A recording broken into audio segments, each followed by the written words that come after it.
Elias Thorne didn't come to her schoolhouse asking for love.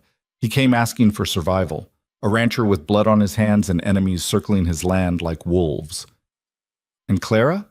A woman the town had already written off as too sharp, too stubborn, too alone. Their marriage was supposed to be simple. 4 walls, 2 names on paper, nothing more. But in Red Hollow Ridge, nothing stays simple for long. Stay with me until the end. Hit that like button and drop a comment with your city so I can see how far this story travels. The wind that October carried into Red Hollow Ridge wasn't the kind that promised change. It was the kind that threatened to strip everything down to bone. Clara Whitmore felt it through the gaps in the schoolhouse walls as she erased the chalkboard, her fingers dusty and cold. 23 students that morning, 19 by afternoon. The Johansson boy had left at lunch, his father needing hands in the field more than his son needed fractions. She didn't fight it anymore. "Miss Whitmore?" Clara turned. Little Rosie Fletcher stood in the doorway, all pigtails and gap-toothed worry. "Your mama outside?" "Yes'm, but there's a man talking to her. A big one." Clara wiped her hands on her skirt, already knowing what big meant in a town this size. Either trouble or Theodore Marsh, and Marsh had died 3 winters back. She stepped outside into the slanted late-day sun. The man stood beside Catherine Fletcher's wagon, hat in his hands, shoulders like he'd been carved out of the same red rock that gave the ridge its name. Clara recognized him. Elias Thorne. Everyone knew Elias Thorne, even if they didn't know him. He ran the old Thorne Ranch north of town, kept to himself, came into Red Hollow maybe once a month for supplies and nothing else. Catherine was shaking her head, her expression somewhere between pity and alarm. "I'm telling you, Mr. Thorne, I don't think—" "Mrs. Fletcher." Elias's voice was low, even, not pleading, stating. "I'm not asking for your daughter. I'm asking if you know any woman in this town who might consider it." "Consider what?" Clara called out, crossing the yard. Both of them turned. Catherine flushed, embarrassed to be caught mid-conversation. Elias just looked at her, a direct, unsettling assessment that made Clara feel like he was taking inventory. "Miss Whitmore," Catherine said quickly. "This is Mr. Thorne. He was just— I heard what he was just." Clara stopped a few feet away, arms crossed. "You're shopping for a wife, Mr. Thorne?" Something almost like amusement flickered across his face. Almost. "Not shopping, asking." "Those sound like the same thing to me." "They're not." He shifted his weight, and Clara noticed the limp, barely there, but present. Old injury, probably. "Shopping implies I have choices. I'm just looking for one woman willing to say yes."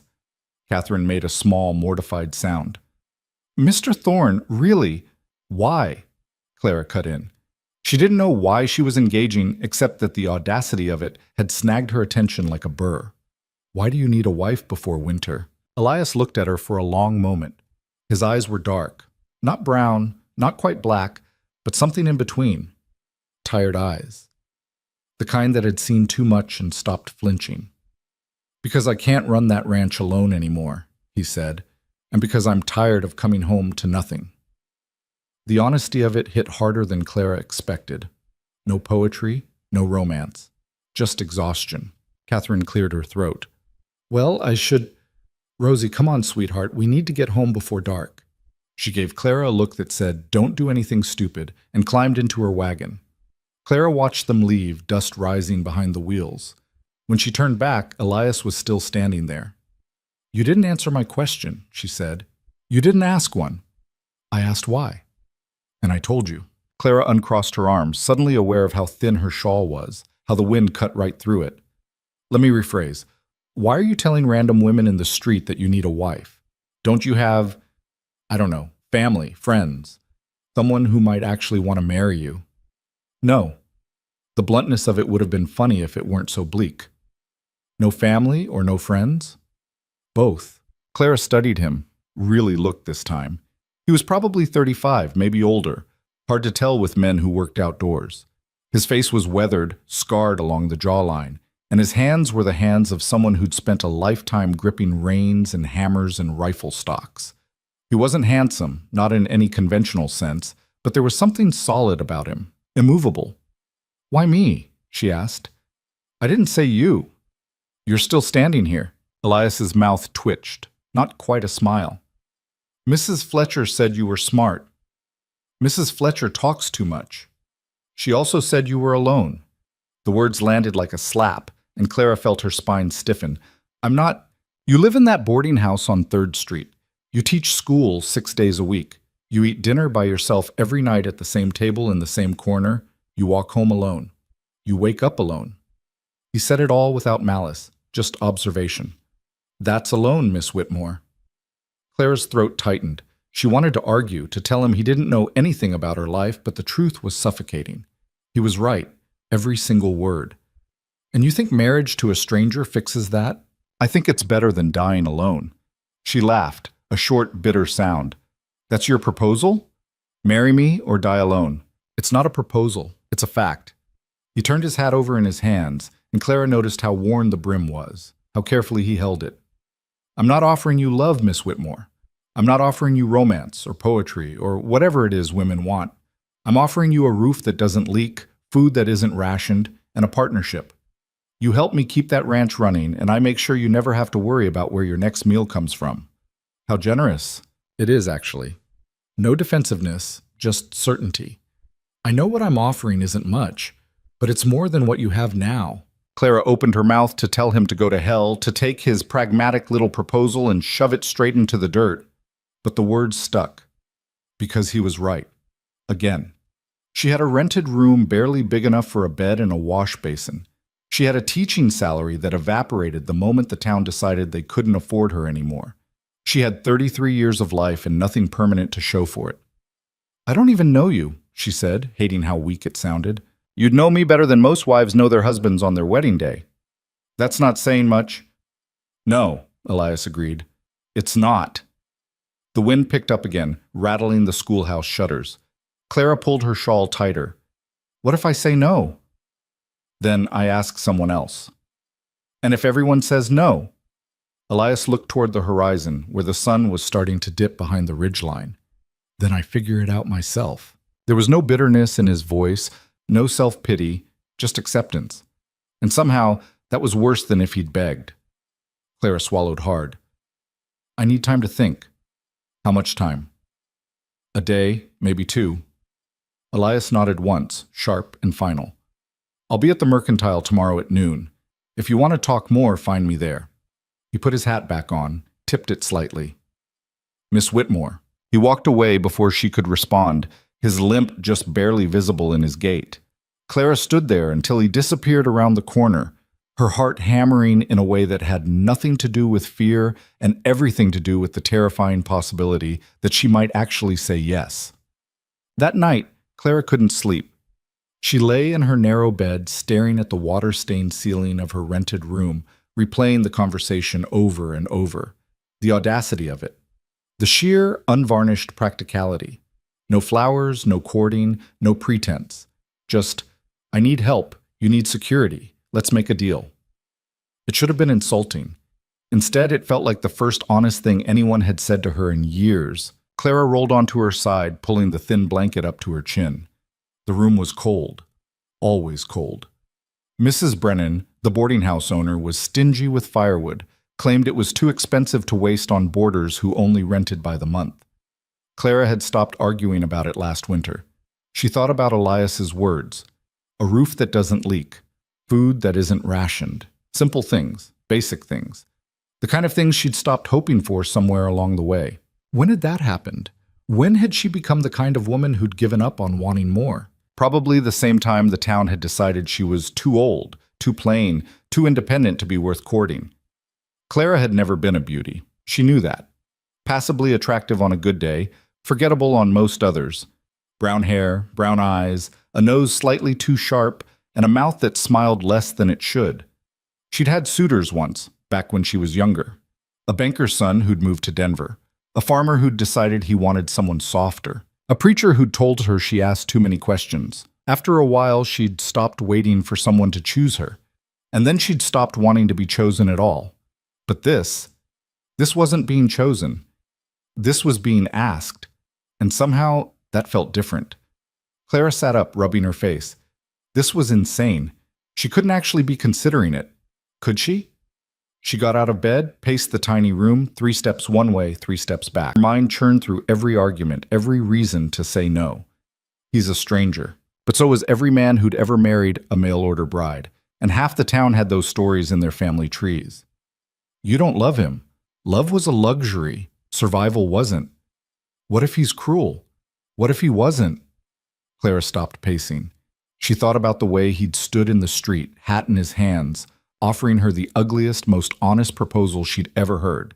No promises of happiness, no lies about affection, just, this is what I have, this is what I need. Are you interested? There was a strange respect in that, a brutal kind of equality. She sat back down on the bed, decision half-formed and terrifying. Tomorrow. She'd decide tomorrow. But the next day dragged.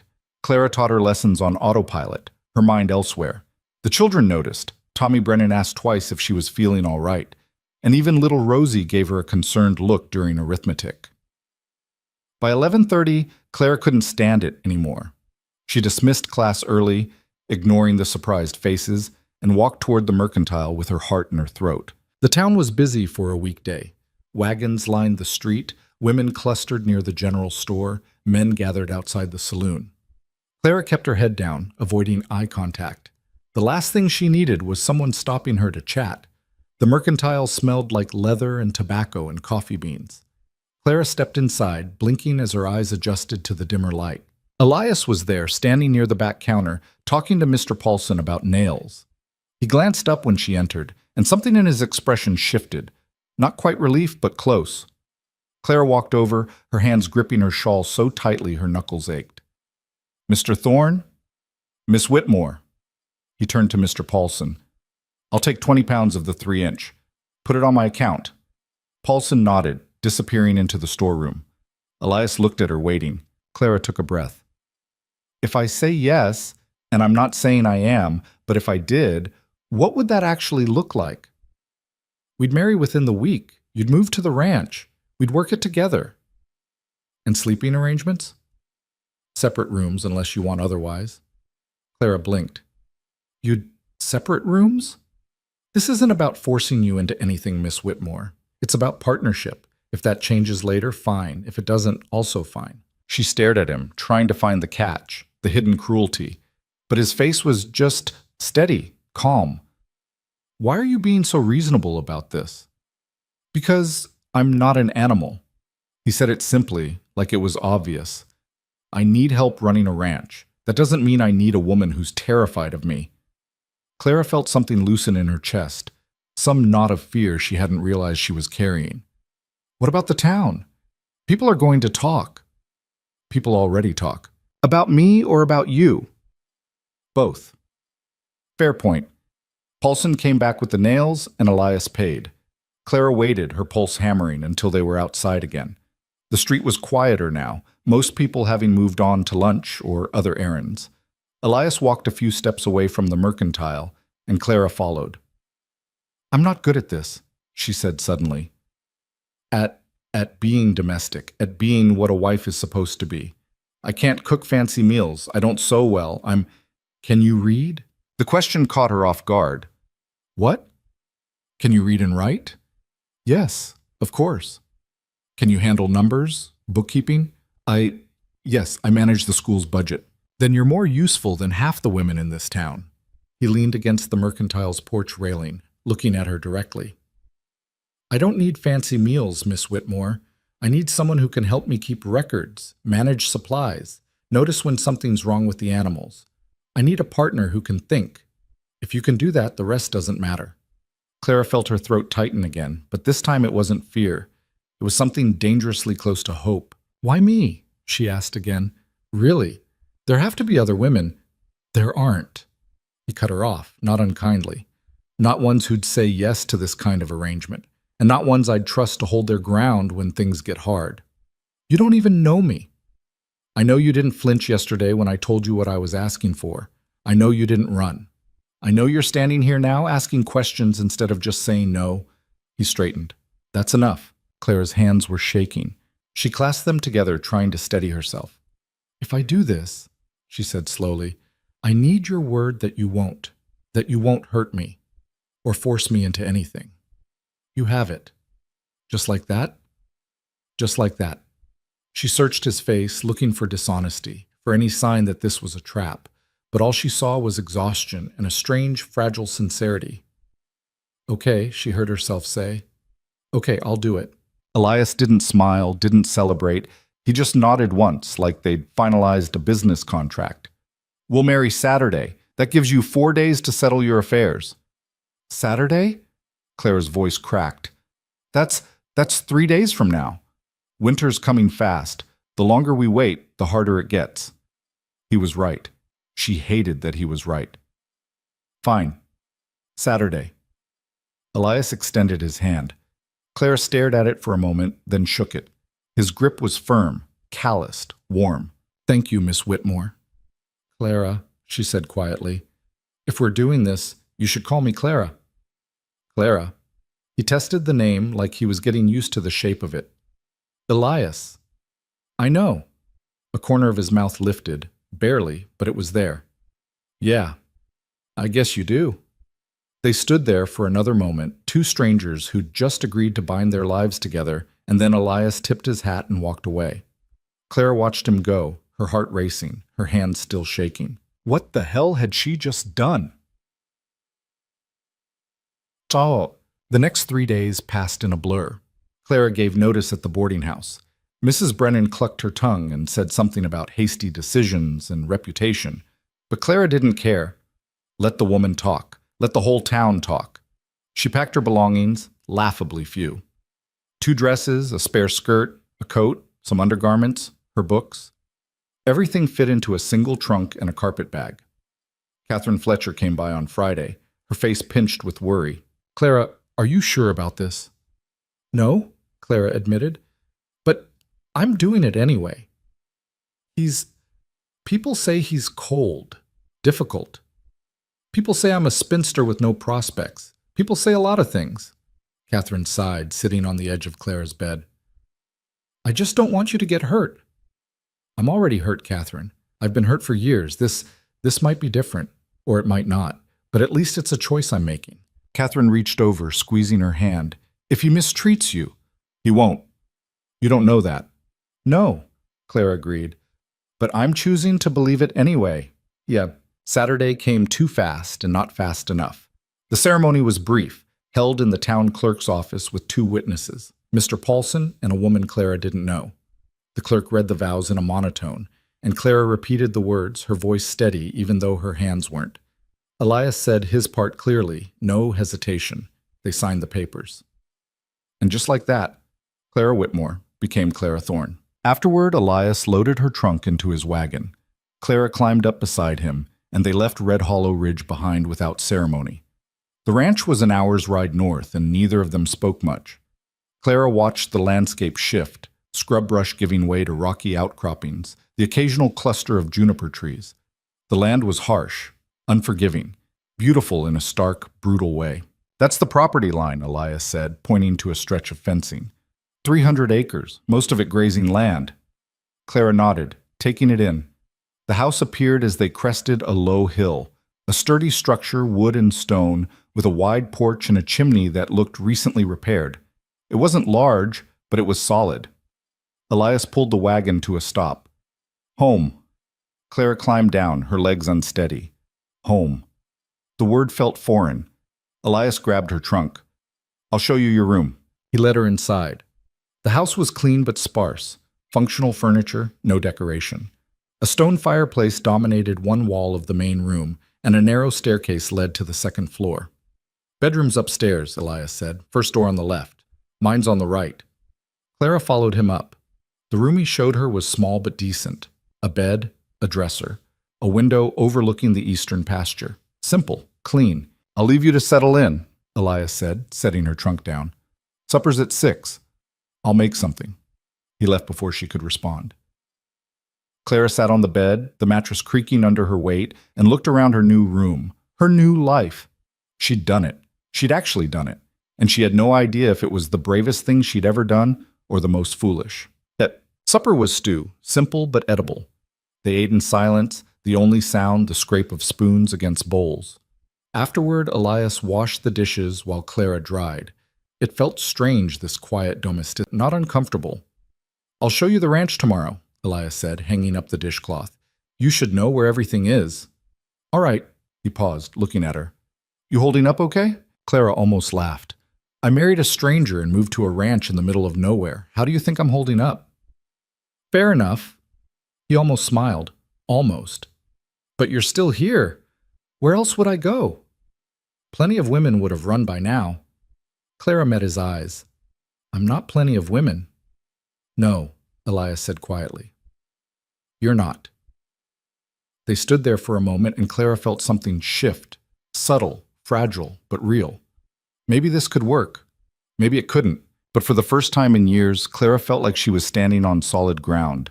And that, she thought, was enough for now. The first morning, Clara woke to the sound of roosters and the unfamiliar weight of silence. No boarding house creaks. No Mrs. Brennan's heavy footsteps on the stairs. No street noise filtering through thin walls. Just quiet, broken only by birds and the distant lowing of cattle. She dressed quickly, her fingers clumsy with the buttons. The room was cold. She'd need to ask Elias about firewood for the upstairs. Assuming she was allowed to ask. Assuming this wasn't one of those marriages where the woman just suffered in silence. Clara shook her head, annoyed at herself. "Stop assuming the worst. He's given you no reason to think that." Yet. Downstairs, she found Elias already awake, standing at the stove with a skillet. The smell of bacon filled the small kitchen. "Morning," he said without turning around. "Morning." Clara hovered in the doorway, unsure what to do with her hands. "Can I help?" "Coffee's on the table. Cups in the cabinet above the basin." She poured herself a cup, the bitter smell cutting through her grogginess. Elias plated the bacon alongside some eggs and set everything on the table. They sat across from each other, and Clara noticed he moved with a kind of efficiency. No wasted motion, everything deliberate. "Sleep all right?" he asked. "Well enough. You?" "Fine." They ate in silence for a few minutes. Clara kept stealing glances at him, trying to reconcile the man who'd made her breakfast with the stranger who'd walked into her life 5 days ago and upended everything. "After this, I'll show you around," Elias said, breaking the quiet. "You should know the layout. Where the well is, where we keep the feed, how the pasture rotation works." "All right, there's bookkeeping too. I've been managing it myself, but He paused, choosing his words. "I'm not great with numbers. If you can take that over, it'd help." Clara felt something loosen in her chest. A task. Something concrete. "I can do that." "Good." They finished eating, and Clara washed the dishes while Elias went outside to check on the animals. By the time she joined him, he was already at the barn, pitchfork in hand, moving hay bales like they weighed nothing. "How many head of cattle do you have?" Clara asked, stepping carefully around the mud. 43. Used to be closer to 70, but I had to sell some off last year." He didn't elaborate, and Clara didn't push. He showed her the chicken coop, the smokehouse, the root cellar stocked with preserved vegetables and salted meat. The property was bigger than she'd realized, sprawling in a way that felt both impressive and overwhelming. "Do you manage all this yourself?" Clara asked as they walked the fence line. "Mostly. Had a hired hand for a while, but he left last spring. Couldn't afford to replace him." "And you thought a wife was the solution?" Elias glanced at her, and there was something almost like humor in his eyes. "A wife who can think, yeah. You're cheaper than hired help and less likely to get drunk and disappear for 3 days." Clara snorted despite herself. "Setting the bar pretty low there. I'm a practical man." They walked in silence for a bit, the wind tugging at Clara's skirt. She noticed how Elias moved across the land, confident, purposeful. This was his place. He knew every inch of it. "What happened to your father?" Clara asked, then immediately regretted it when she saw his expression harden. "He died 4 years ago." "I'm sorry." Elias didn't respond, just kept walking. Clara followed, mentally cataloging everything he'd shown her. The ranch was in decent shape, but there were signs of neglect. Fences that needed mending, shingles missing from the barn roof, overgrown weeds near the water trough. One man couldn't keep up with all of it. No wonder he'd been desperate. By the time they circled back to the house, Clara's feet ached and her head buzzed with information. Elias stopped at the porch steps, leaning against the railing. Questions? About 100, Clara admitted. But I'll start with the books. Where do you keep them? Office, through the main room, door on the left. Clara nodded, filing that away. Anything else I should know today? Elias hesitated, and for the first time since she'd met him, he looked uncertain. The town's going to talk. About us. About this. Let them. They might say things. To you. About me. Clara crossed her arms. What kind of things? That I'm difficult. That my father was worse. That the Thorne family has a reputation. He met her eyes. Some of it's true. Which parts? The difficult part. He said it plainly, no apology. I'm not easy to live with, Clara. I don't talk much. I work long hours. I have... He stopped, jaw tightening. I have bad days. Clara studied him, reading the tension in his shoulders, the way his hands gripped the railing just a little too tight. Bad days like you're angry? Or bad days like you can't get out of bed? Both. The honesty caught her off guard. Most men would have lied, would have painted themselves as strong and unshakable. Elias just stood there, waiting for her to decide if that was a deal-breaker. Everyone has bad days, Clara said finally. I'm not asking you to be perfect. No? No, just don't take them out on me. Elias nodded slowly. Fair enough. They stood there for a moment, two people trying to figure out how to exist in the same space without breaking each other. I'll start on the books, Clara said, turning toward the door. Clara? She stopped, looked back. Thank you, Elias said quietly, for giving this a chance. Clara didn't know what to say to that, so she just nodded and went inside. The office was small, cramped, and chaotic. Ledgers stacked haphazardly on a desk, receipts shoved into drawers, an accounting book with entries that stopped halfway through September. Clara sat down, rolled up her sleeves, and got to work. Hours passed. She sorted, tallied, cross-referenced. Elias's bookkeeping wasn't just bad, it was nearly non-existent. Half the entries were incomplete, dates were wrong, and there were gaps she couldn't account for. But slowly, a picture emerged. The ranch was struggling, but it wasn't dying. Livestock sales had been decent last quarter. Feed costs were high but manageable. There was a significant expense marked only as legal fees from 2 years ago, and Clara made a note to ask about that later. By the time Elias knocked on the doorframe, the sun was setting and Clara's eyes burned. Find anything interesting? He asked. Depends on your definition of interesting. Clara leaned back, rubbing her temples. Your bookkeeping is a disaster, but the ranch itself isn't in bad shape. You're breaking even, mostly. Mostly? There are some discrepancies I can't figure out without more information, and you've got a payment coming due in November that's going to hurt. Elias frowned. The land tax. Is it always that high? No. It went up last year. His expression darkened. County assessor claimed the property value increased. Convenient timing.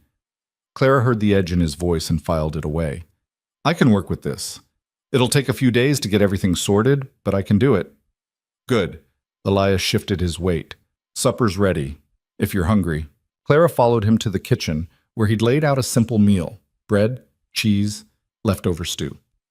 They ate in companionable silence, and Clara found herself relaxing slightly. This wasn't comfortable yet, but it wasn't unbearable either.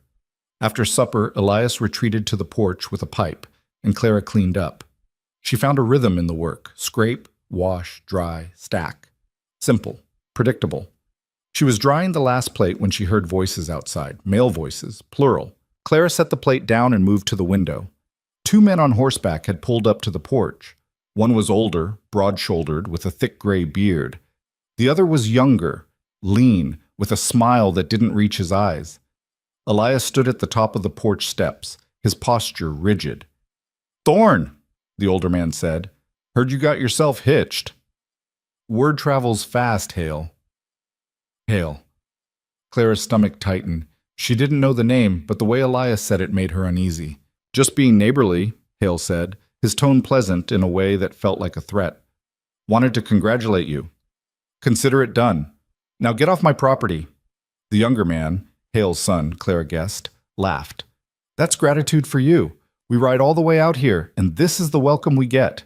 You're not welcome. You never were." Hale's smile thinned. Still holding grudges, I see. Your old man had the same problem. Look where it got him. Elias took a step forward, and Clara saw up to his side where she knew he kept a revolver. Say that again? Easy, Thorne. Hale raised his hands in mock surrender. No need to get hostile, we're just making conversation. Make it somewhere else. Hale's eyes drifted past Elias, landing on the window where Clara stood. She froze, suddenly aware of how exposed she was. That the new wife? Hale called out. Come on out, ma'am. Let's get a proper introduction. She's busy, Elias said flatly. Busy doing what? Hiding? Clara made a decision. She stepped out onto the porch, chin up, meeting Hale's gaze directly. I'm not hiding. I'm just not interested in entertaining uninvited guests. Hale's eyebrows rose. Well now, got yourself a spirited one, didn't you, Thorne? Clara, go inside, Elias said, his voice low. I'm fine where I am. Hale chuckled. I like her already. Got more spine than most of the women in this valley. He tipped his hat. Victor Hale, ma'am. And this is my son, Garrett. We run the property to the west. Clara didn't respond, just stared at him until the smile slipped from his face. Right, Victor said, gathering his reins. Well, we'll leave you two lovebirds to it. But Thorne, remember what I said last month. My offer still stands. Not interested. You will be. Winter's coming. Things get harder when the snow sets in. Victor turned his horse. Think about it. They rode off, and Clara watched until they disappeared over the ridge. When she turned back, Elias was gripping the porch railing so hard his knuckles were white. Who was that? Clara asked. Trouble. I gathered that much. What kind of trouble? Elias exhaled slowly, releasing the railing. The kind that doesn't go away. Clara waited, but he didn't elaborate. Instead, he walked past her into the house, his limp more pronounced than usual. Elias. He stopped, but didn't turn around. If we're doing this, if we're really partners, I need to know what I'm walking into. For a long moment, he didn't move. Then, quietly, Victor Hale has been trying to buy this ranch for 3 years. I keep saying no. He keeps pushing. Why does he want it? Water rights. This property has access to the best creek in the valley. Control that, you control everything downstream. Clara processed that. And your father? Elias's shoulders tensed. My father died under suspicious circumstances. Hale was there when it happened, claimed it was an accident. But you don't believe that? No. Clara's breath caught. Elias, if he... I can't prove anything. That's the problem. Elias finally turned to face her, and his expression was bleak. I've tried. Spent 2 years and every penny I could spare on lawyers and investigators. Got nowhere. So now Hale just waits. Waits for me to fail, to give up, to sell. And that's why you needed a wife, Clara said slowly. Not just for help with the ranch. You needed someone here so he couldn't make me disappear too, yeah. Elias's jaw tightened. A lone man is easy to write off. A married man with a witness is harder. Clara felt cold suddenly, despite the warmth of the house. You could have told me that before I agreed. Would you have said yes if I had? She wanted to say no, wanted to be angry at the deception, but the honest answer was she didn't know. I'm telling you now, Elias said. You want to leave? I'll take you back to town tomorrow. No hard feelings. But if you stay, you need to understand what you're staying for.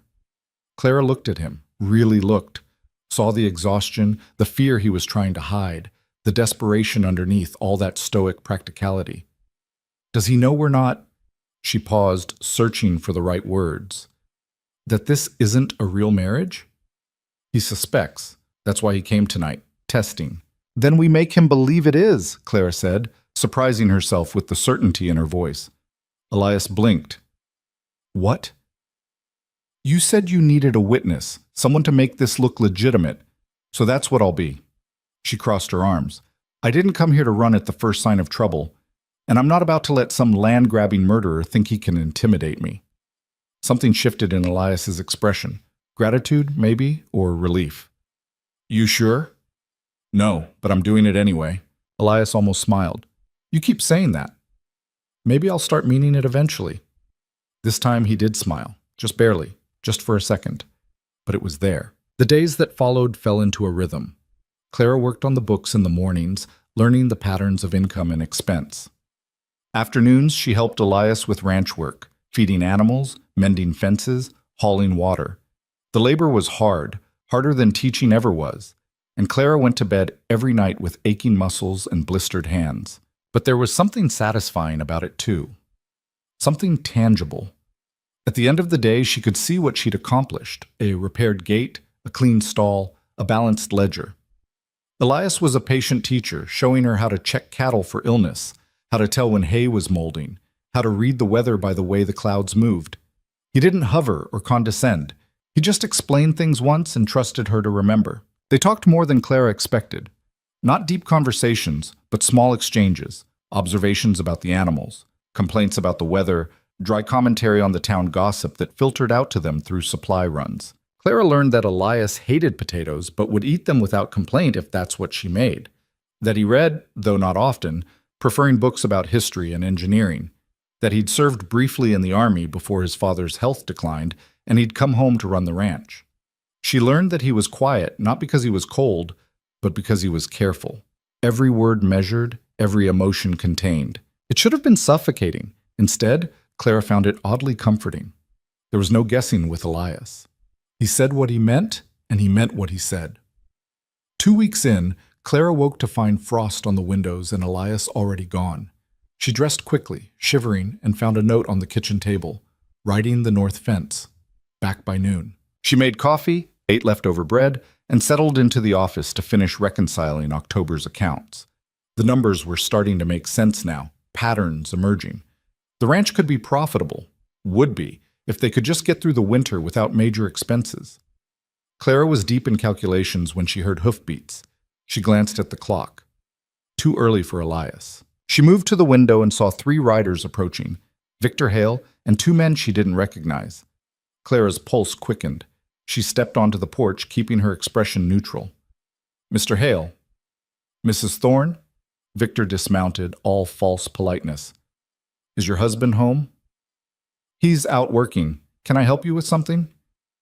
"Just had some questions about the property line on the western edge. Thought maybe Elias and I could settle it like neighbors." Clara didn't believe that for a second. "You'll have to come back when he's here. Or you could invite us in for coffee while we wait," Victor suggested, already moving toward the porch steps. "I don't think so." Victor stopped, his smile tightening. "Now that's not very hospitable. I'm not feeling particularly hospitable toward men who show up unannounced while my husband's away." One of the other men snorted, and Victor shot him a look. "Careful, Mrs. Thorne. People might think you're accusing us of something."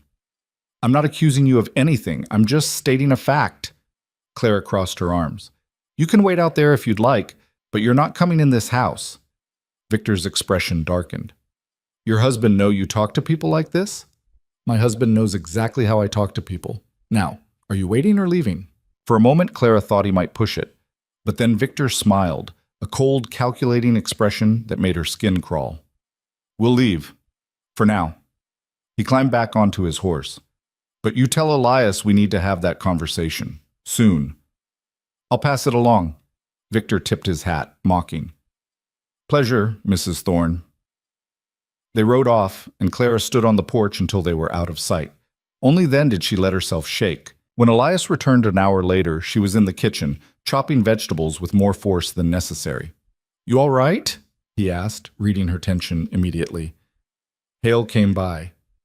Elias went still. "What did he want?" "To intimidate me, I think. He asked for you, but I got the feeling that wasn't really why he came." Clara set down the knife. "I told him to leave." "Did he?" Eventually, Elias cursed under his breath. "I shouldn't have left you alone." "I can handle myself." "I know you can. That's not the point." He paced the kitchen, agitated. "He's escalating, testing boundaries. What do we do?" "We stay alert. We don't give him an opening." Elias stopped pacing, looking at her. "And you don't answer the door when I'm not here. Not for anyone." Clara bristled. "I'm not going to hide in my own house." "I'm not asking you to hide. I'm asking you to be smart." His voice softened slightly. "Please, Clara. Hale's dangerous. More than you know." Clara wanted to argue, but the genuine fear in his eyes stopped her. "All right, I'll be careful." "Thank you." That night, over supper, Elias was quieter than usual. Clara let the silence sit for a while, then finally spoke. Tell her. Elias looked up, surprised. Why? Because I'm living in his house, married to his son, and apparently caught up in whatever mess he left behind. I should know something about him. Elias set down his fork, considering. He was hard. Fair, but hard. Expected a lot. Gave little praise. The ranch was everything to him. Did you get along? Sometimes. Other times, he paused. Other times we fought. About money, about decisions, about whether I should have stayed in the army instead of coming back. Do you wish you had stayed? No. Elias said it with certainty. The army wasn't for me. He gestured vaguely at the room, the ranch beyond. This is where I'm supposed to be. Even with everything that comes with it? Even with that? Clara studied him across the table. You loved him. Your father. I did. Didn't always like him, but yeah, I loved him. Elias's expression hardened, which is why I can't let Hale get away with what he did. Even if it means risking everything? Especially then. Clara understood that kind of stubbornness. She'd carried her own version of it for years, refusing to settle, refusing to compromise, even when it meant ending up alone. Maybe that's why this arrangement worked. They were both too stubborn to quit. The days grew shorter, colder. November arrived with the first real snow, just a dusting, but enough to remind them that winter was coming fast. Clara and Elias worked harder, preparing. They reinforced the barn, stocked extra feed, sealed gaps in the house where wind might creep through. Clara's hands grew calloused, her muscles stronger.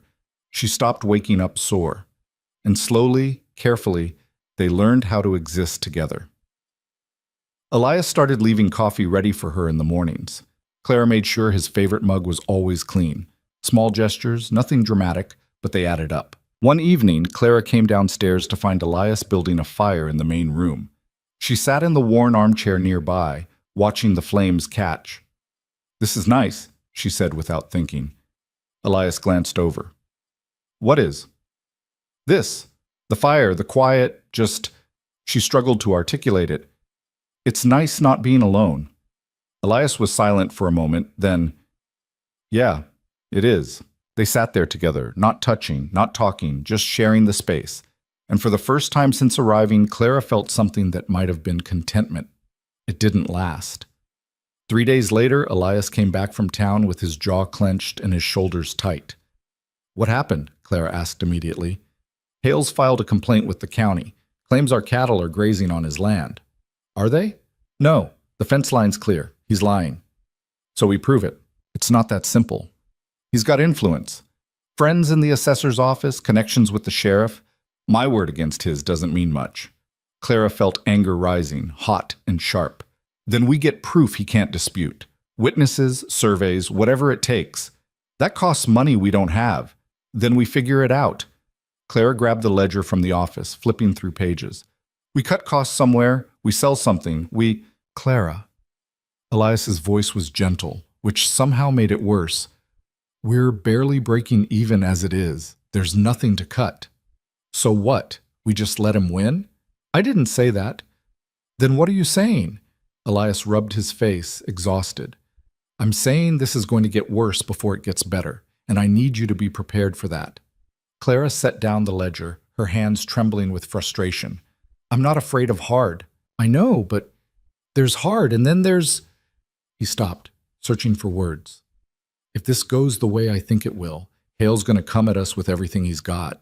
Legal pressure, financial pressure, maybe worse, and I need to know you're ready for that fight. Clara looked at him, at this man she'd known for less than a month, who'd offered her survival and somehow given her purpose instead. I'm ready, she said. Are you? Elias met her eyes, and something passed between them. Understanding, maybe, or recognition. Yeah, he said quietly. I'm ready. Outside, the wind picked up, rattling the windows. Winter was coming, and with it, whatever storm Victor Hale was brewing. But inside, the fire burned steady, and for now, that was enough. The county summons arrived on a Tuesday morning, delivered by a nervous clerk who wouldn't meet Elias's eyes. Clara watched from the kitchen window as her husband read the document, his face going hard and blank in that way she'd learned meant he was furious. "What is it?" she asked when he came inside. "Hearing, next week. Hale's pushing the grazing complaint through official channels." Elias threw the paper on the table. "He's also claiming we owe back taxes on a parcel of land my father supposedly never registered." Clara picked up the summons, scanning it quickly. The language was dense, deliberately confusing, but the intent was clear enough. "This is fabricated." "Of course it is, but proving that means lawyers, which means money we don't have." Elias leaned against the counter, and Clara saw the defeat starting to creep into his posture. "No," she said sharply. He looked up. "No what?" "No giving up. Not yet." Clara grabbed her coat from the hook. "We're going to town. I want to see the county records myself."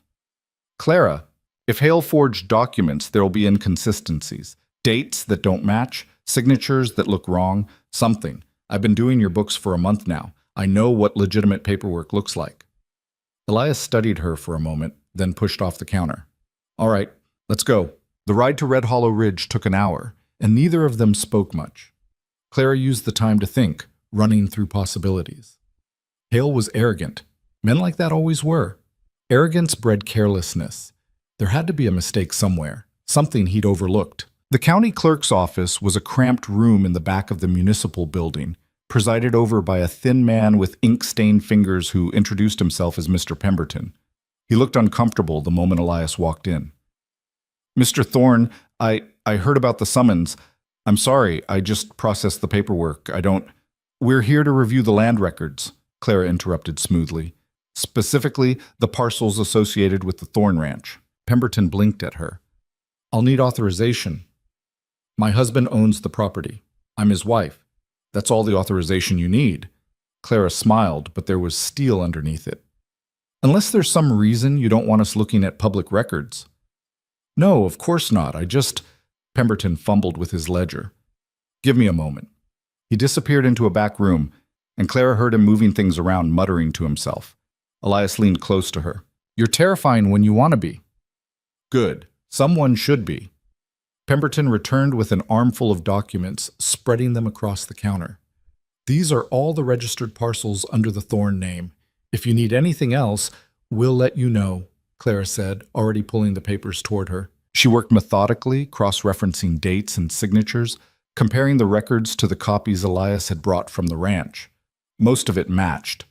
But then she found it, a transfer document dated 3 years ago, claiming Elias's father had sold a 20-acre parcel to Victor Hale for mineral rights.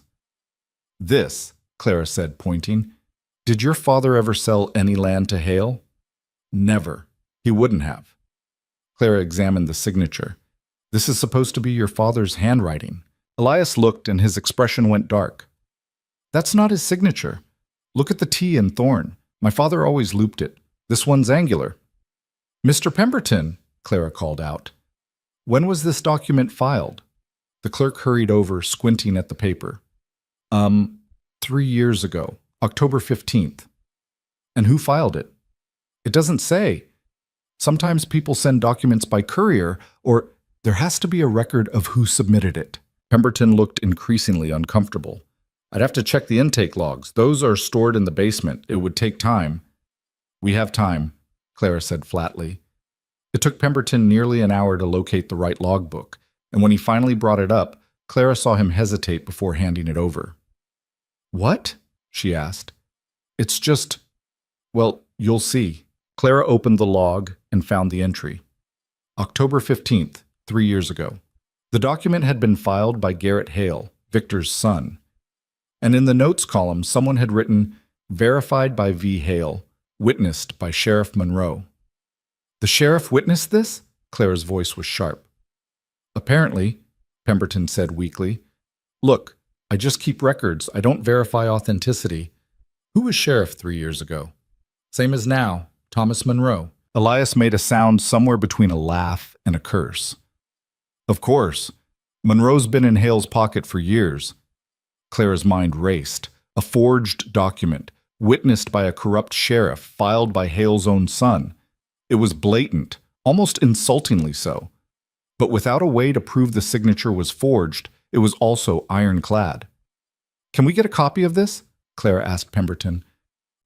"I suppose so. But Mrs. Thorne, if you're thinking of challenging this, just make the copy." Outside, the November wind bit through Clara's coat. She clutched the copied documents, her mind working furiously. "This isn't going to be enough," Elias said quietly. "Even with proof the signature's wrong, Hale has the sheriff backing him. Then we find someone who outranks the sheriff." "Like who? The territorial governor? He's 300 miles away and wouldn't care about a land dispute in some frontier town." Clara stopped walking, turning to face him. "What about a federal marshal?" Elias frowned. "What about one? If Hale's been forging documents and bribing officials, that's not just a local crime. That's federal. Mail fraud, if he used couriers. Corruption of a lawman. A marshal would have jurisdiction." "How do we contact a marshal?" "We send a telegram to the nearest federal office. Denver, probably." Clara started walking again, faster now. "We lay out the case, show we have evidence of forgery and corruption. If we're lucky, they'll send someone to investigate. And if we're not lucky, then we're exactly where we are now, but at least we tried." The telegraph office was on the other end of town, a narrow storefront wedged between the general store and a boarding house. The operator, a young woman with sharp eyes, looked up when they entered. "Help you?" "We need to send a telegram to the federal marshal's office in Denver," Clara said. The woman's eyebrows rose slightly, but she pulled out a form. "Go ahead." Clara dictated carefully, keeping the message concise but clear. Allegations of land fraud, forged documents, corrupted local officials. Request for investigation. She included Elias's name and the ranch location, then paid the fee with coins she'd been saving from household money. "How long until we hear back?" Elias asked. The operator shrugged. "Could be days, could be weeks. Federal offices aren't known for speed." "Just send it," Clara said. Outside again, Elias looked at her with something that might have been admiration. "You really think this'll work?" "I think it's the best shot we have." Clara tucked the copied documents into her coat. "And I think Hale's gotten comfortable.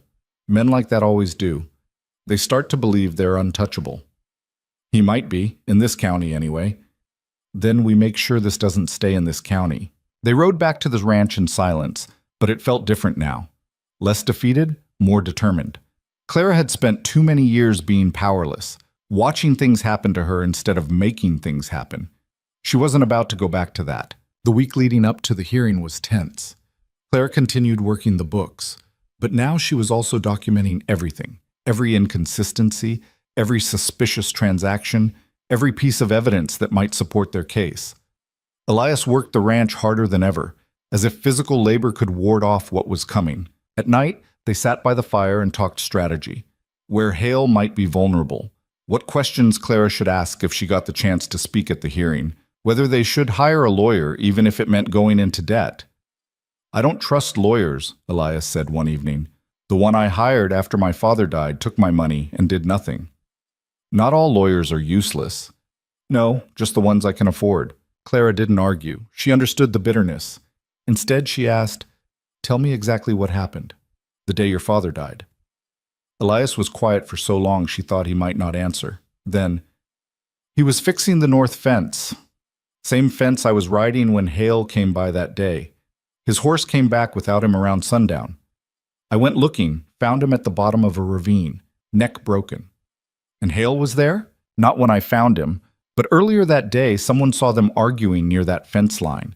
My father was accusing Hale of cutting his water access." "Who saw them?" "Old man named Jessup. He had a homestead on the edge of Hale's property. I tried to get him to testify, but..." Elias's jaw tightened. "He died 6 months later. House fire." Clara felt cold. "You think..." "I think Hale's very good at making problems disappear." Elias stared into the fire. "And I think if I'd been smarter, stronger, I could have stopped him. That's not on you, isn't it? I'm the one who survived. I'm the one who's supposed to make sure there's justice." Clara reached over, surprising herself, and put her hand on his arm. "Then we'll get justice. But not by blaming yourself for things you couldn't control." Elias looked at her hand, then at her face. Something shifted in his expression, Gratitude, maybe, or recognition of the fact that he wasn't carrying this alone anymore. "Thank you," he said quietly. Clara pulled her hand back, suddenly self-conscious. "For what?" "For staying. For fighting." He paused. "For not running when you had every reason to." "I'm too stubborn to run." "Yeah, I'm starting to figure that out." The hearing was held in the town hall, a drafty building that smelled like old wood and older grudges. Clara and Elias arrived early, but Hale was already there, flanked by two men in expensive suits, lawyers, clearly. Garrett stood behind his father, smirking. "Thorne," Victor called out, all false friendliness. "Didn't think you'd show. Thought maybe you'd come to your senses and just sign the land over." "Not a chance," Elias said evenly. The magistrate was a tired-looking man named Caldwell, who Clara didn't recognize. He called the hearing to order with a bored efficiency that suggested he'd already made up his mind. Hale's lawyer went first, laying out the case with polished confidence. The documents were clear. The Thornes owed taxes on unregistered land, and their cattle had repeatedly trespassed on Hale property. Unless payment was made immediately, the county had grounds to seize assets. Clara listened, taking notes, cataloging every claim. When it was Elias's turn to speak, he stood and presented his counter-evidence. The original land deeds, the fence maintenance records, photographs Clara had helped him organize showing the property boundaries. The magistrate barely glanced at them.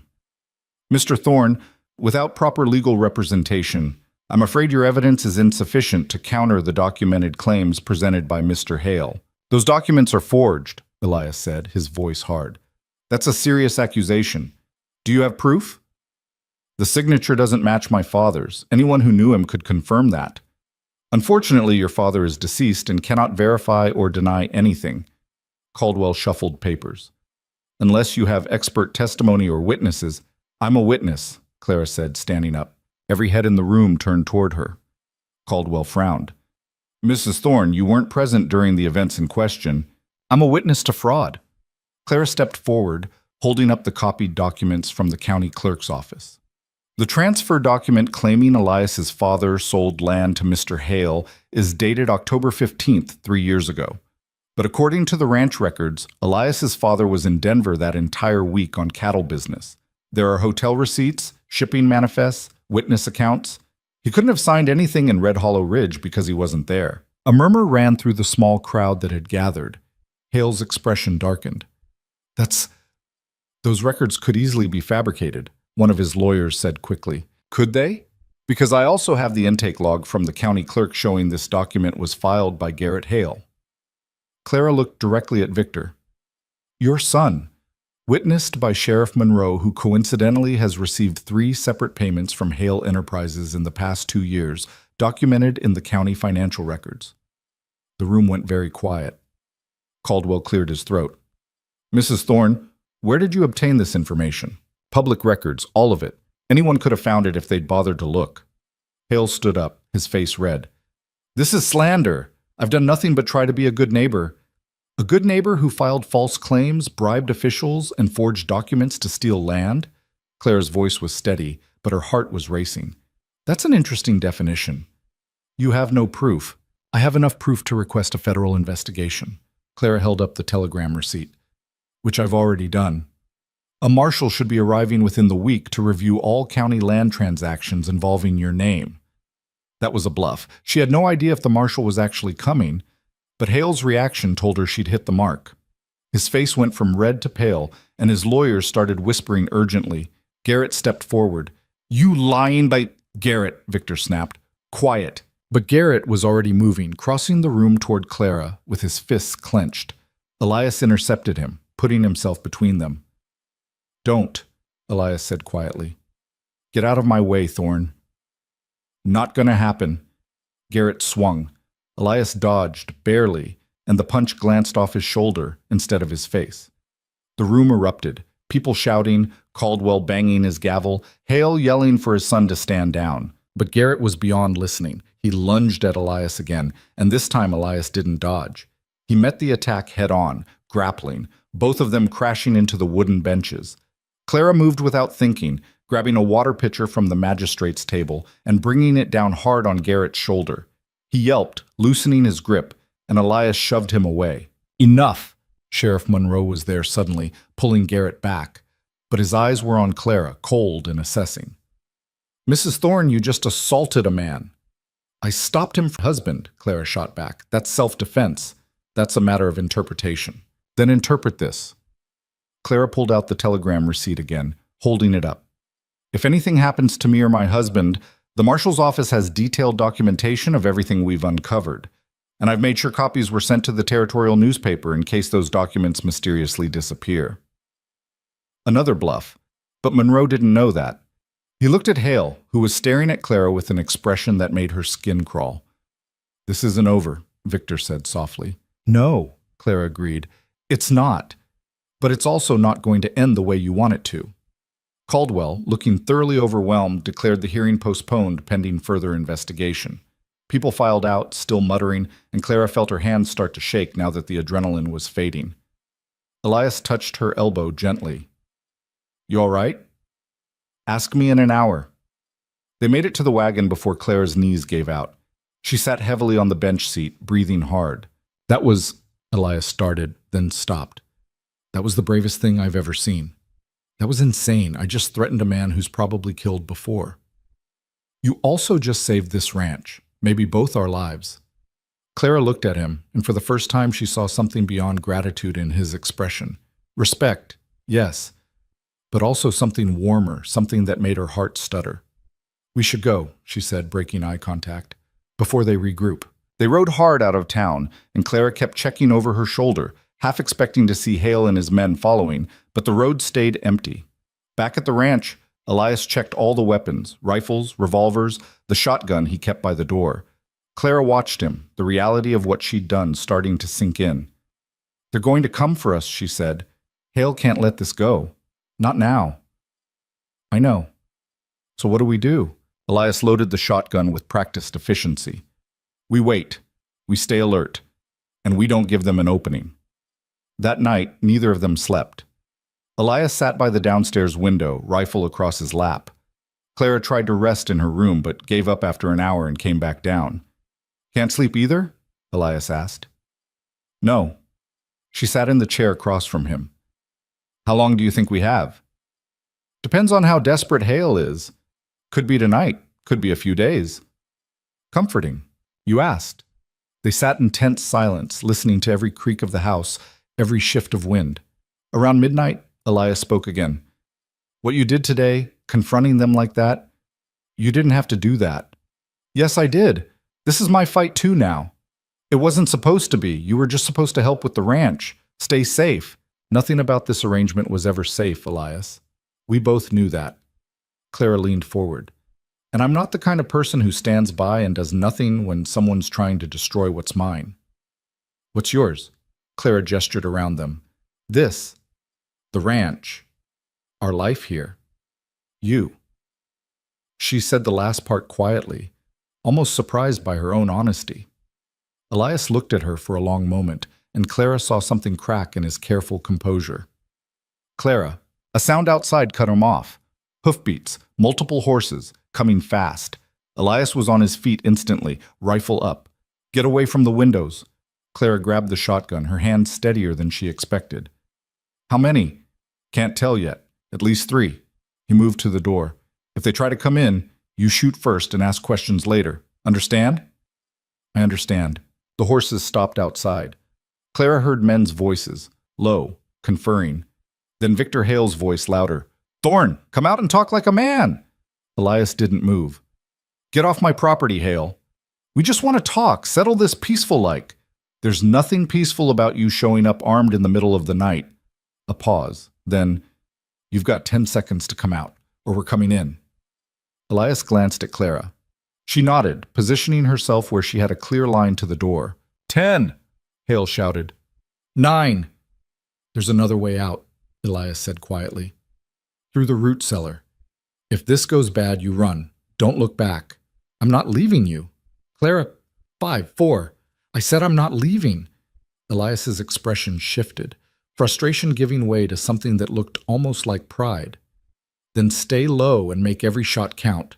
3, 2. The door exploded inward, kicked off its hinges. 3 men burst through, Garrett in front, and Elias fired. The shot went high, splintering the doorframe, and Garrett dove sideways. Return fire came immediately, bullets thudding into wood. Clara fired the shotgun, the recoil slamming into her shoulder. One of the men went down screaming, clutching his leg. Elias worked the rifle, firing again, keeping them pinned in the doorway. "Back!" she heard Victor shout. "Fall back!" The men retreated, dragging their wounded companion. Clara's ears rang from the gunfire, and the smell of powder was acrid and choking. Elias moved to the destroyed door, keeping the rifle trained on the darkness outside. "Anyone else want to try?" he shouted. Silence. Then Victor's voice, cold with rage. "This isn't finished, Thorne. You hear me? This is just the beginning. Then bring everything you've got, because we're not going anywhere." More silence. Then the sound of horses riding away. Elias sagged against the wall, and Clara saw blood on his sleeve. "You're hit," she said, moving toward him. "Just a graze." "Let me see." It was more than a graze. A bullet had carved a furrow along his upper arm, deep and bleeding freely. Clara tore a strip from her underskirt, wrapping it tight. "That needs proper stitching," she said. "It can wait until morning." Elias looked at the ruined door, then at her. "You saved my life. Again. We saved each other. That's what partners do." Something in his expression changed, softened. He reached out, hesitant, and tucked a loose strand of hair behind her ear. The gesture was so gentle, so unexpected, that Clara froze. "Partners," Elias repeated quietly. Then, even quieter, "Is that all we are?" Clara's breath caught. She looked up at him, at this man who'd offered her survival and somehow given her so much more. "I don't know. What do you want us to be?" Before he could answer, the sound of hoofbeats again, different this time, coming from the east. A single rider, moving fast. Elias raised the rifle, but Clara put a hand on his arm. "Wait. Look." The rider came into view, and even in the darkness, Clara could see the glint of a badge. The man dismounted, hands visible and empty, and called out, "Federal Marshal Cole Winters, looking for Elias Thorne." Elias and Clara exchanged a look. The telegraph had worked. Against all odds, help had actually come. But as Clara looked at the destroyed door, the blood on Elias's arm, the fear still coursing through her veins, she knew the real fight was just beginning. And this time, she wasn't backing down. Marshal Cole Winters was younger than Clara expected, maybe 40, with weathered skin and eyes that took in everything at once. He surveyed the shattered door, the bullet holes in the walls, the blood on Elias's makeshift bandage, and his expression never changed. "You folks mind if I come in?" he asked. "Or what's left of in, anyway." "Come ahead," Elias said, lowering the rifle but not putting it down. Winters stepped through the destroyed doorway carefully, avoiding the splintered wood. Up close, Clara could see he'd been riding hard. His coat was dusty, his horse lathered. "Got your telegram 2 days ago. Started riding immediately. Looks like I'm a few hours late." "Few hours early and you might have gotten shot," Clara said. Winters smiled slightly. "Fair point, ma'am. I'm guessing the men who did this were Victor Hale's. Him and his son, plus 2 others," Elias confirmed. "They demanded we come out, then tried to force their way in when we refused." "Anyone killed?" "One wounded, took a shotgun blast to the leg." Winters glanced at Clara, reassessing. "Your work?" "Mine," she said evenly. "Good shooting." He pulled out a notebook. "I need to hear everything, but first, that arm needs proper attention. You have medical supplies?" Clara nodded toward the kitchen. "I'll get them."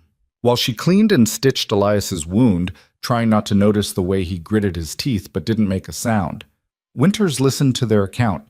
Elias explained the land disputes, his father's death, the pattern of harassment. Clara added the details about the forged documents, the suspicious payments to Sheriff Monroe, the systematic pressure to force a sale. Winters took notes steadily, asking sharp questions. Where were the original deeds kept? Who else had witnessed the confrontations? Could they produce the hotel receipts proving Elias's father wasn't in Red Hollow when the transfer document was supposedly signed?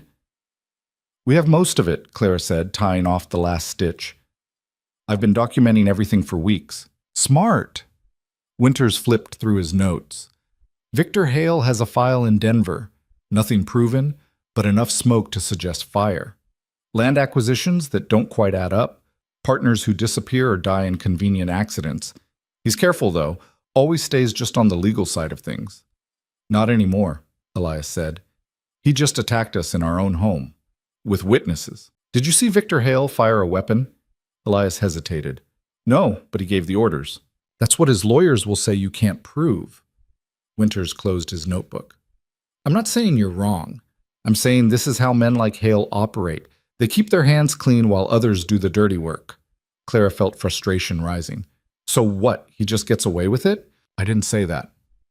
Winters stood, moving to examine the door. What I need is evidence that'll hold up in territorial court. The forged documents are a start, especially if we can prove the signature's fake. The payments to Monroe are concerning but not necessarily illegal. Could claim they were legitimate fees. What I really need is someone willing to testify against Hale. Someone he's worked with, threatened, paid off. Everyone who could have testified is dead, Elias said bitterly. Jessup, who saw my father arguing with Hale, 2 ranch hands who worked for us and started asking questions. All dead within 18 months. Winters' expression darkened. That's a pattern, but patterns aren't proof. He turned back to them. Here's what's going to happen. I'm opening an official investigation. That means Hale can't touch you without it looking extremely suspicious. But it also means you need to be careful. Desperate men do desperate things. We've already seen desperately, Clara said. Tonight was angry. Desperate is different. Winters moved toward the door. I'm going to need to borrow your barn for a few hours. Get some sleep. Tomorrow I'll ride into town and start asking questions. See who's willing to talk now that there's federal involvement. You think anyone will? Elias asked. Some people grow a conscience when they realize they might hang alongside the man they've been covering for. Winters paused at the threshold. Get that door boarded up, and keep those weapons close. After he left, Clara and Elias worked in silence to nail boards across the broken doorway. It was rough work, temporary, but it would hold until morning. Clara's hands were shaking now that the immediate danger had passed, and she nearly dropped the hammer twice. Here, Elias said gently, taking it from her. I've got it. You did enough tonight. Clara sank into a chair, suddenly exhausted. The adrenaline was wearing off, leaving her hollow and jittery. Do you think he can actually stop Hale? I don't know, but it's more hope than we had 6 hours ago. That's not saying much. Elias finished the last board and set the hammer down. He looked at her, really looked, like he was seeing her clearly for the first time. You could have run. When Hale's men came, you could have gone through the cellar like I said. I told you I wouldn't. I know, but I didn't really believe you'd stay. He crossed the room, sitting in the chair across from hers. Most people, they say things when it's safe, when it's theoretical. But when bullets start flying, survival kicks in and promises don't matter anymore. I'm not most people. No. Elias leaned forward, elbows on his knees. You're not. And I need you to know, what you've done here, standing with me against all this, it's more than I had any right to ask for. Clara felt her throat tighten. You didn't ask. I chose. Why? The question caught her off guard. Why had she stayed? Why had she fought? A month ago she would have said survival, practicality, lack of better options. But sitting here in the wreckage of their home, blood on her clothes and gunpowder still sharp in her nose, Clara knew it was more than that. But because somewhere along the way this stopped being just an arrangement, she said quietly. This ranch, this life, you. It became mine, and I don't give up what's mine without a fight. Elias's expression shifted, something vulnerable breaking through. Clara, don't, she said quickly. Don't say anything yet, not tonight. We're both running on fear and adrenaline and just wait. Wait until things settle. Things might not settle for a long time. Then we wait a long time. Elias nodded slowly, but his eyes stayed on hers, and Clara felt the weight of everything unspoken between them. The question he'd asked earlier, is that all we are? Hung in the air, unanswered but increasingly obvious. They weren't just partners anymore. Maybe they never had been. But Clara was right about one thing. Tonight wasn't the time to figure out what they were becoming. Tonight was for surviving. The next morning, Clara woke to voices downstairs. She grabbed her rifle and hurried down to find Winters sitting at their kitchen table with a thin, nervous man she didn't recognize. Mrs. Thorne, Winters said, This is Samuel Yates. He has some information you'll want to hear. Yates looked like he hadn't slept in days, hollow-eyed and twitchy. He barely met Clara's gaze. I worked for Victor Hale as a ranch hand for 3 years. Clara pulled out a chair. What happened? I quit last month, couldn't stomach it anymore. Yates's hands shook as he accepted the coffee Elias poured for him. The things I saw. The things he made us do. Like what? Winters asked, pen poised. Cutting fences on neighbors' properties. Poisoning water sources to drive off smaller ranchers. Burning crops. Yates took a shaky breath. And worse. There was a man, Jessup. He saw something he wasn't supposed to. Mr. Hale arguing with Elias's father. Jessup started talking about maybe going to the territorial governor. 2 weeks later, his house burned down with him in it. Clara felt cold. Hale ordered that? Not directly. Never directly, but his son Garrett, he bragged about it afterward, said they'd solved a problem. Mr. Hale didn't punish him, gave him a bonus. Elias's jaw clenched. Can you testify to this? That's why I'm here. Yates looked miserable. I know what I did was wrong, helping him, looking the other way. But if I testify, maybe I can make some of it right, and maybe, he swallowed hard, maybe he won't come after my family. If you testify, I can't offer protection, Winters said. But you need to understand what you're signing up for. Hale will try to destroy your credibility. His lawyers will tear you apart. Better than living with what I know and doing nothing. Winters nodded approvingly. All right, I'll need you to make a formal statement. Everything you witnessed, everyone involved, every crime you can document. Over the next 3 hours, Clara listened as Yates laid out a pattern of intimidation, fraud, and violence that went back nearly a decade. Names, dates, specific incidents. Winters filled page after page of his notebook, occasionally asking clarifying questions. By the time they finished, Clara felt sick. This wasn't just about land anymore. This was about a man who'd built an empire on fear and blood, and who'd gotten away with it because everyone was too afraid to speak up. This is good, Winters said finally. This is enough to bring formal charges, but I need more. I need documentation, financial records showing payments for illegal activities, correspondence, anything connecting Hale directly to the crimes. He keeps everything locked up tight, Yates said. There's a safe in his office. That's where the real records are. Can you get access? Not anymore, I told you I quit. He'd shoot me on sight now. Winters frowned, thinking. Clara felt an idea forming, dangerous and probably stupid, but potentially effective. What if someone else got access? She asked. All 3 men looked at her. What are you thinking? Elias asked carefully. Hale knows me. He's seen me at the hearing, knows I'm educated. What if I applied for a job? His bookkeeper maybe, or a clerk. Someone to help manage his expanding operations. Absolutely not, Elias said immediately. Hear me out. No, you're not putting yourself in that position. It's too dangerous. It's the only way to get what we need, Clara turned to Winters. Would it work? Legally, I mean, if I gained access to those records. Winters looked uncomfortable. If you were hired legitimately and observed documents in the course of your employment, yes, that could be admissible. But Mrs. Thorne, your husband's right. If Hale suspected you were working against him, he won't. Because I'll make him think I'm desperate. Clara's mind was racing now, pieces falling into place. Elias and I had a very public confrontation at the hearing. What if word got out that we'd had a falling out? That I was leaving him, needed work, was bitter about the whole arrangement? Clara, Elias started. It makes sense, she pressed. Hale would love the chance to have someone inside our household who's disgruntled. He'd see it as an opportunity to gather information about you, maybe leverage me against you. He'd hire me just for that. Or he'd kill you the moment you were alone on his property. Not if he thinks I'm useful. Not if Marshal Winters here makes it clear he's watching closely. Clara looked at Winters. You said you're opening an official investigation. That means interviewing people, being visible. If Hale knows the federal government is watching, he'll be more careful, more calculated, less likely to do anything that draws attention. Winters rubbed his jaw. It's risky. Everything about this situation is risky. I don't like it, Elias said flatly. Clara turned to him. I'm not asking you to like it. I'm telling you it's the best chance we have.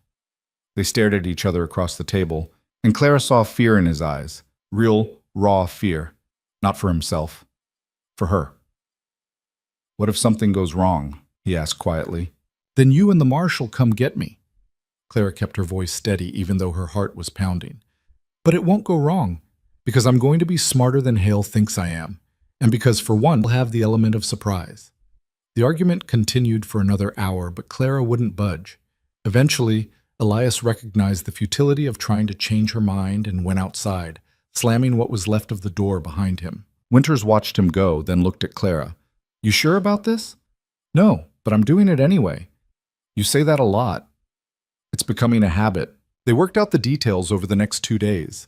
Winters would make his investigation highly visible, interviewing townspeople, making it clear the federal government was involved. Clara would stage a fight with Elias in town, loud, public, convincing. Then she'd quietly approach Hale's ranch, claiming she needed work and was willing to do anything to get it. The hardest part was convincing Elias to go along with it. He barely spoke to her the day before they were supposed to execute the plan, his silence heavy with anger and fear. That night, Clara found him on the porch, staring out at the dark pastures. You're not going to talk me out of this, she said. I know. Then why are you so angry? Elias was quiet for a long moment. Then, because I care what happens to you, and I hate that I can't protect you from this. Clara felt something crack open in her chest. Elias, when you married me, you signed up for a partnership, not for putting yourself in danger to save my land. This isn't just your land anymore. It's ours. Clara moved to stand beside him.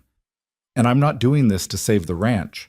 I'm doing this because Victor Hale killed your father and probably a dozen other people, and someone needs to stop him. It might as well be us. And if he hurts you, then you make sure he pays for it. Elias turned to look at her, and in the moonlight his expression was anguished. That's not enough. Having revenge isn't enough if something happens to you. Clara reached out, taking his hand. His fingers closed around hers immediately, tight and desperate. Nothing's going to happen to me. I promise. You can't promise that.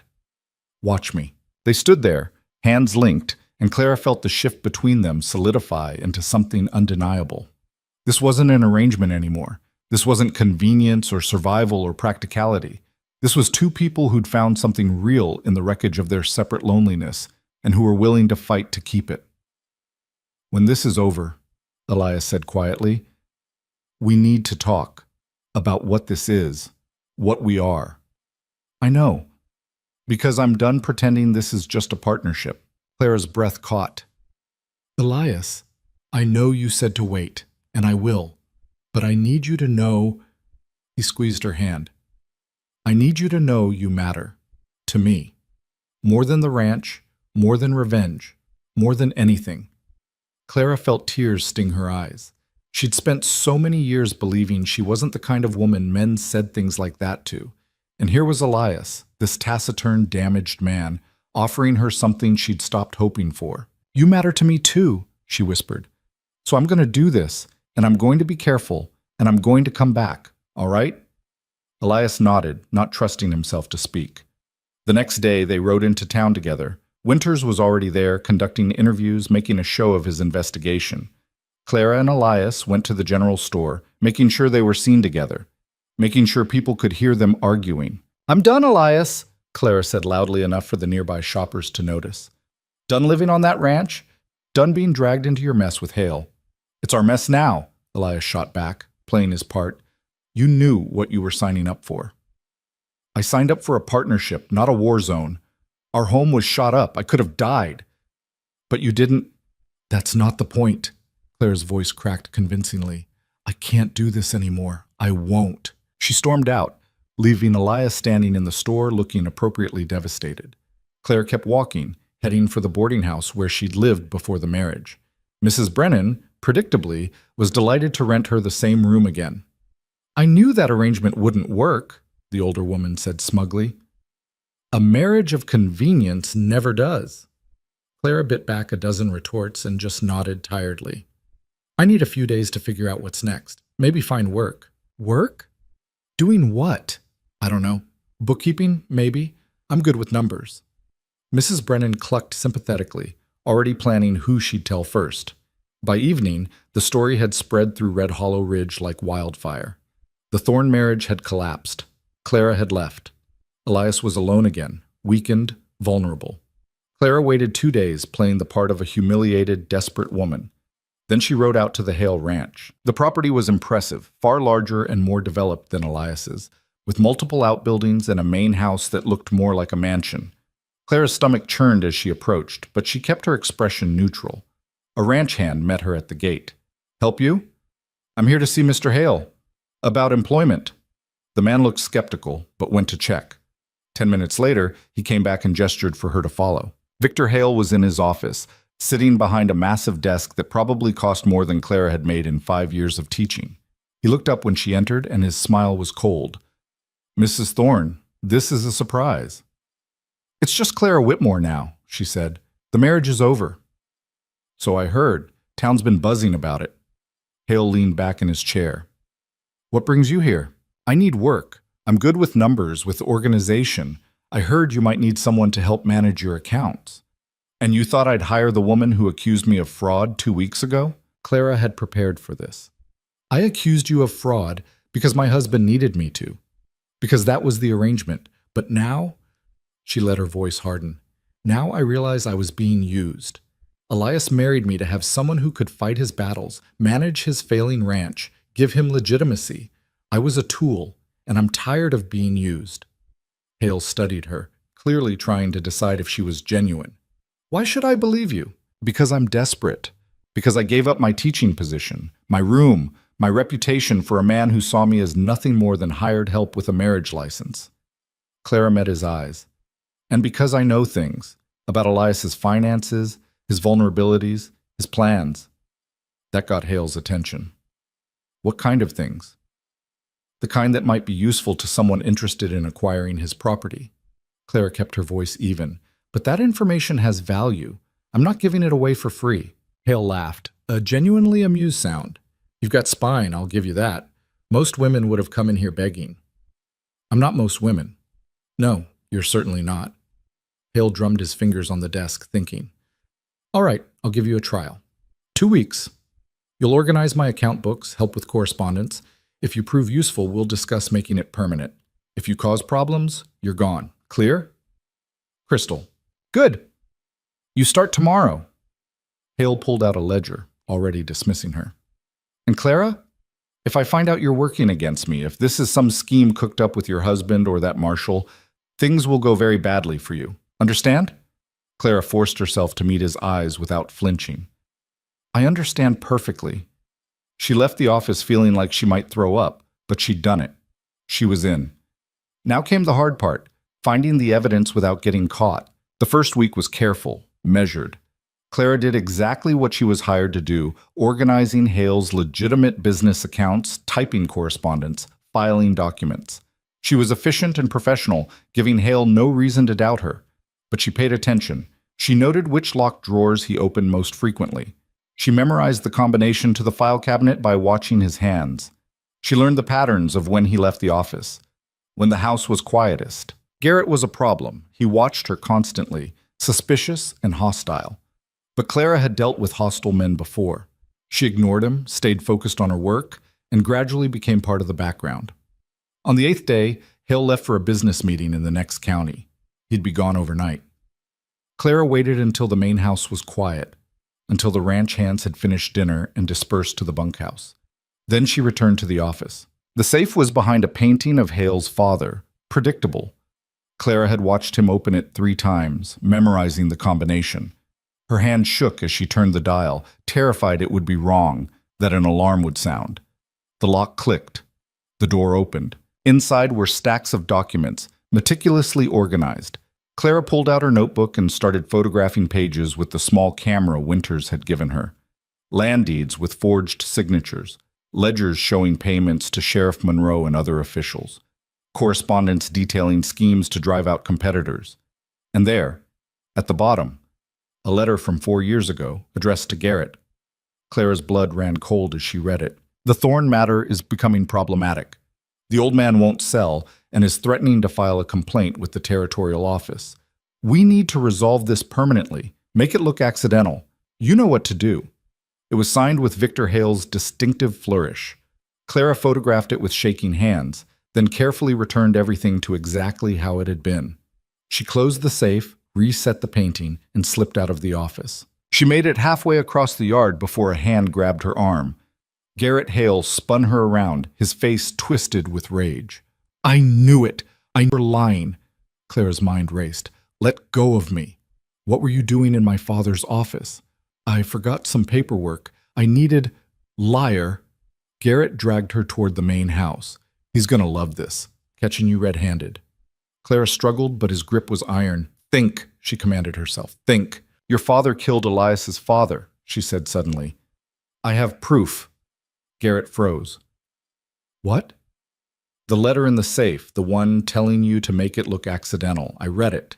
His expression went from angry to dangerous. "You're bluffing." "Am I? Want to go check the safe together? See if that letter's still there?" Garrett's hand tightened on her arm, painful now.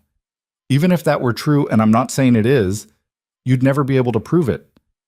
The federal marshal might disagree." "The marshal has nothing. My father made sure of that. He has my testimony now, and photographs of everything in that safe." Garrett went very still. "You're lying." Clara met his eyes, letting him see the truth. "Try me." For a moment she thought he might kill her right there. His hand moved toward the gun at his belt, and Clara's heart hammered so hard she thought it might burst. Then light spilled across the yard, someone opening the bunkhouse door. Voices, men heading toward the barn for the late shift. Garrett's hand dropped. "This isn't over," he hissed. "No," Clara agreed. "It's not." He shoved her away and stormed off. Clara waited until he was gone, then walked as calmly as she could manage to where she'd tied her horse. Her hands were shaking so badly she could barely mount, but she managed. She rode hard for town, not looking back, praying Garrett wouldn't follow. The camera was hidden in her coat, the evidence secured. She'd done it. Now she just had to survive long enough to deliver it. Marshal Winters was waiting at the edge of town, as planned. Clara handed over the camera without dismounting. "Got everything?" he asked. "Everything, including a letter explicitly ordering Elias's father's murder." Winters's eyebrows rose. "You're certain?" "I'll testify to it in court." "Good." He pocketed the camera. "Get back to the boarding house. Stay there until I tell you otherwise. I'm arresting Victor and Garrett Hale tonight." Clara nodded, too exhausted to feel relief yet. She rode to the boarding house, stabled her horse, and collapsed in her rented room. She'd done it. They had what they needed. Now came justice. Clara woke to pounding on her door. She grabbed the rifle she'd kept beside the bed and called out, "Who is it?" "Elias." She opened the door to find him disheveled and wild-eyed, like he'd ridden through the night. "What happened?" "Winters went to arrest Hale. There was a standoff, shots fired. Elias stepped inside and Clara saw blood on his shirt. Garrett's dead." Clara's legs went weak. She sat heavily on the bed. "Dead how?" He drew on the marshal. Winters didn't have a choice. Elias paced the small room. "Victor's in custody, but half the town's in an uproar. Some are calling it murder, saying the federal government had no right. That's ridiculous. We had evidence." "I know. But Hale's got friends, Clara. People who've profited from his schemes who'll go down with him if this goes to trial. They're scared, and scared people are dangerous." Clara stood, her mind already working. "Where's Winters now?" "At the sheriff's office. Monroe's been stripped of his badge. But the temporary sheriff they brought in from the next county. He's green, nervous. The crowd outside is getting ugly." "Then we need to be there. We need to make sure those photographs get to the territorial court before something happens to them." Elias caught her arm. "Clara, going out there now, it's not safe." "When has any of this been safe?" She pulled on her coat. "That evidence is everything. Without it, Hale walks. And if Hale walks, we lose the ranch, we lose everything. And your father's death means nothing." "I don't care about the ranch if you get hurt." Clara turned to face him fully. "Yes, you do. And so do I. Because it's not just land anymore, Elias. It's proof that people like Hale don't always win. It's proof that fighting back matters."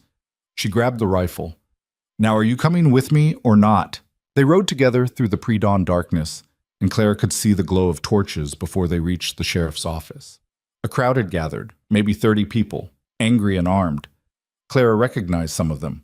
Ranch hands who worked for Hale, the owner of the saloon where Hale's men drank, a few of the county officials who'd taken his money. "This is bad," Elias muttered. "It's about to get worse." Clara pointed to where a group of men were trying to force the office door. "They're going to lynch him. Or free him." Either way, justice died. Clara dismounted and pushed through the crowd, Elias close behind. People shouted at her. Some recognized her as Thorne's wife, others as the woman who'd worked for Hale. The accusations flew: traitor, liar, troublemaker. Clara ignored them all and pounded on the office door. "Marshal Winters, it's Clara Thorne." The door cracked open, and Winters pulled them inside quickly. The office was cramped. Victor Hale sat in a cell in the back, his face calm and smug. The temporary sheriff, a young man named Davies, looked like he might throw up. "They're going to break in," Davies said. "I can't hold them off." "Then don't." Clara turned to Winters. "The photographs. Where are they?" "I sent them by courier to Denver this morning, along with a full report and Yates's testimony. Copies? Locked in that desk." Clara moved to the desk, pulling out the file. Inside were the developed photographs, grainy but clear enough. The forged deeds, the payment ledgers, and there, devastating in its simplicity, the letter ordering a murder. She held it up. "This is what they're afraid of. This is why they're out there." "What are you doing?" Winters asked. "Ending this." Clara moved to the window, throwing it open. The crowd's noise surged. She held up the photograph, her voice cutting through the chaos. "You want to know why Victor Hale is under arrest? Because of this." The crowd quieted slightly, confusion rippling through. "This is a letter written in Victor Hale's own hand, ordering the murder of Thomas Thorne." Clara's voice rang out clear and strong. 4 years ago, Elias's father was killed in what Hale claimed was an accident. But this letter proves it was murder. Premeditated, calculated murder. "She's lying," someone shouted. "Am I? Then why did Garrett Hale try to kill me last night when I found this? Why did he draw on a federal marshal this morning?" Clara held the photograph higher. "You all knew something was wrong. You knew the accidents were too convenient, the deaths too timely. You just didn't want to see it because admitting it meant admitting you'd helped." The crowd shifted uneasily. Clara pressed her advantage. "Some of you took Hale's money. Some of you looked the other way. Some of you are probably named in these documents." She gestured to the stack. "But here's the thing about evidence. It doesn't care about loyalty or fear or who you owe. It just exists. And right now, copies of all this are on their way to the territorial court in Denver. So you can break in here, you can try to destroy these, you can even try to kill me and the marshal. But it won't matter. The truth is already out there." "You self-righteous." A man pushed forward, but others held him back. Clara recognized him, one of the ranch hands who'd attacked their house. "You were there that night. You shot at us. You helped Garrett try to kill my husband. And for what? A few dollars and the approval of a man who'd throw you away the second you stopped being useful?" The man's face reddened, but he didn't have an answer. An older woman stepped forward, Mrs. Patterson, who ran the bakery. "What about Sheriff Monroe? He's served this town for 15 years, and he's been taking bribes for at least 5 of them." Clara pulled out another photograph. "Here's a ledger showing regular payments from Hale to Monroe, marked as consultation fees. Thousands of dollars. For what? What consulting could a sheriff provide to a rancher except looking the other way?" Mrs. Patterson's face crumpled. Even she couldn't deny the math. "So what happens now?" someone called out. "We just let you destroy this town's reputation?" The town's reputation? Clara felt anger flare hot and righteous. This town let a murderer operate for years because it was profitable, because it was easier than standing up. Your reputation destroyed itself. "That's easy for you to say," the saloon owner shouted. "You're not from here. You don't understand how things work." "I understand that how things work meant good people died and no one cared." Clara's voice cracked slightly. "I understand that Elias lost his father and spent years trying to get justice, while everyone told him to let it go, to move on. I understand that if we don't stop men like Hale, they just keep taking and taking until there's nothing left." The crowd was quieter now, the anger shifting into something more complicated. Shame, maybe, or recognition. Elias stepped up beside Clara, his voice carrying across the square. "My father wasn't perfect. He was hard, sometimes cruel, definitely stubborn. But he built something here. And when Hale tried to take it, my father fought back. That's why he died. Not because of an accident, because he refused to surrender. He looked at the crowd, making eye contact with people he'd known his whole life. Some of you have known me since I was a boy. You know I'm not a liar. You know I'm not looking for revenge or trying to tear down the town. I want the truth to matter. I want my father's death to mean something. His hand found Clara's, gripping tight. And I want to build a life here without wondering if the man who killed my father is going to come after me next. The silence stretched. Then, slowly, people began to disperse. Not everyone. Some remained, stubborn and loyal to Hale. But enough left that the immediate danger passed. Clara sagged against the window frame, exhausted. Elias pulled her back inside. That was either the bravest or stupidest thing I've ever seen, Winters said. Probably both, Clara admitted. Victor Hale's voice came from the cell, smooth and cold. Touching speech, Mrs. Thorne. But you're a fool if you think this is over. I have lawyers. I have connections. And I have something you don't. Patience. I'll tie this up in court for years. I'll bleed you dry fighting me. And eventually, you'll lose. They always do. Clara walked to the cell, looking at him through the bars. Up close, she could see the cracks in his composure, the tension around his eyes, the slight tremor in his hands. You're scared, she said softly. Maybe for the first time in your life, you're actually scared. I'm not scared of you. Not of me, of the fact that this time you might not win. Clara smiled, humorless. See, men like you're used to people being afraid, being alone, being too weak or too poor or too tired to fight. But I'm not alone anymore. And neither is Elias. We have evidence, we have testimony, and we have something you never counted on. We have nothing left to lose. Hale's expression darkened. Everyone has something to lose. Not us. We already lost our safety the night you tried to kill us. We lost our privacy when we had to air all this publicly. We lost the illusion that justice happens automatically. Clara leaned closer. But you're about to lose everything. Your reputation, your freedom, probably your life. And the worst part, you did this to yourself. All that murdering and scheming and threatening, it would have worked if you'd just been a little less greedy, if you'd left us alone. The ranch should have been mine, but it wasn't. And now you'll hang for trying to steal it. Hale lunged at the bars and Clara didn't even flinch. She just turned and walked away. The trial took 3 months to organize. During that time, Clara and Elias returned to the ranch and began rebuilding, literally and figuratively. They fixed the door, repaired the bullet holes, replanted the winter crops that had been trampled. But more than that, they rebuilt themselves. One evening, as they worked together to mend a section of fence, Elias broke the comfortable silence. You never answered my question from before. Clara knew exactly what he meant. What we are? Yeah. She set down her tools, wiping her hands on her skirt. The sun was setting, painting the ridge in shades of red and gold.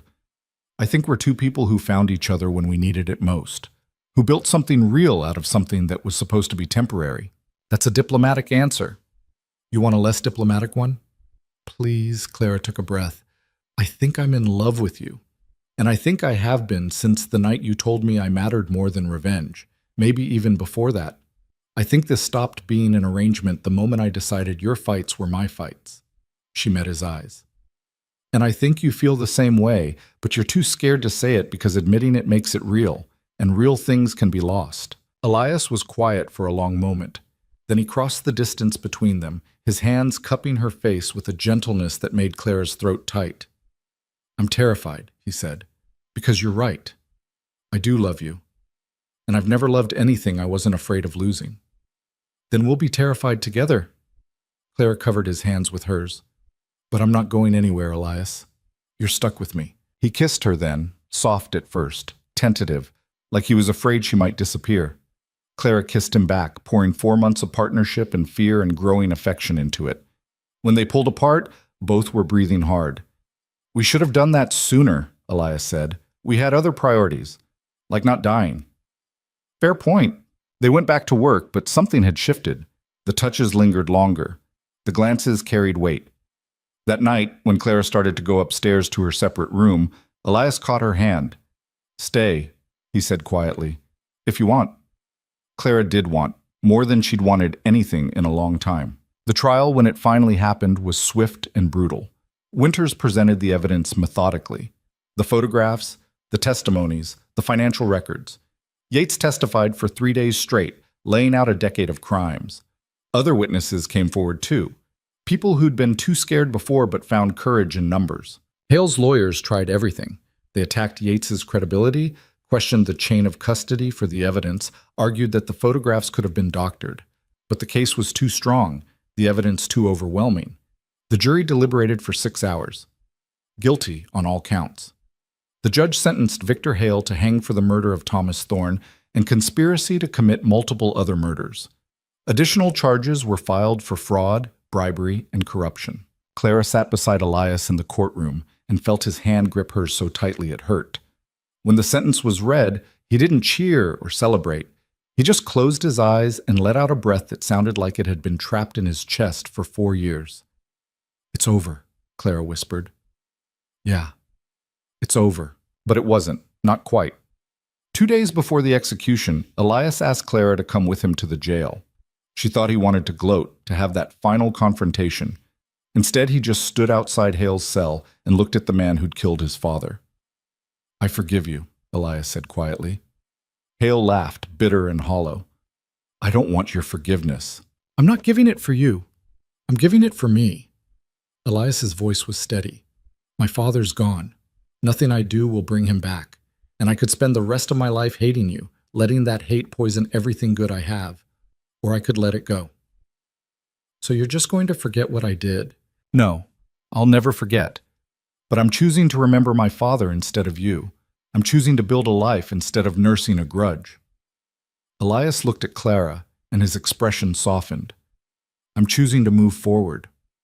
Hale had no response to that. They left him there, and Clara slipped her arm through Elias's as they walked out into the sunlight. "That was hard," she said. "Yeah, but it needed to happen." Elias stopped, turning to face her. "I spent so long thinking justice meant revenge, that making him pay would fix something. But standing there looking at him, I realized he's just a broken, greedy man who destroyed himself. Hating him doesn't give me anything, but loving you, building our ranch, having a future, that gives me everything." Clara felt tears sting her eyes. "When did you get so wise?" "Since I married a woman too stubborn to let me wallow." The execution happened on a cold morning in February. Elias didn't attend. Neither did Clara. They were at the ranch, working side by side to prepare for spring planting. When word came that Victor Hale was dead, Elias set down his tools and stood for a moment, processing. Then he went back to work. Life continued. The ranch prospered. With Hale's properties seized and sold at auction, several parcels went to smaller ranchers who'd been driven out. The water rights were redistributed fairly. Red Hollow Ridge slowly recovered its conscience. Clara continued teaching, but now in a small schoolhouse they built on the ranch property for the children of neighboring families. She was no longer the lonely spinster the town had written off. She was Mrs. Thorne, respected for her courage and her sharp mind. Sheriff Monroe was tried and convicted of corruption. A new sheriff was elected, honest and competent. Winters visited occasionally, checking on them, bringing news from Denver. "You two did something important here," he said during one visit. "You showed that the law can work, even in places where it hasn't before. That matters." "It almost didn't work," Clara pointed out. "We got lucky. Luck had nothing to do with it. You made choices, hard ones, dangerous ones, and you didn't quit when it would have been easier." Winters tipped his hat.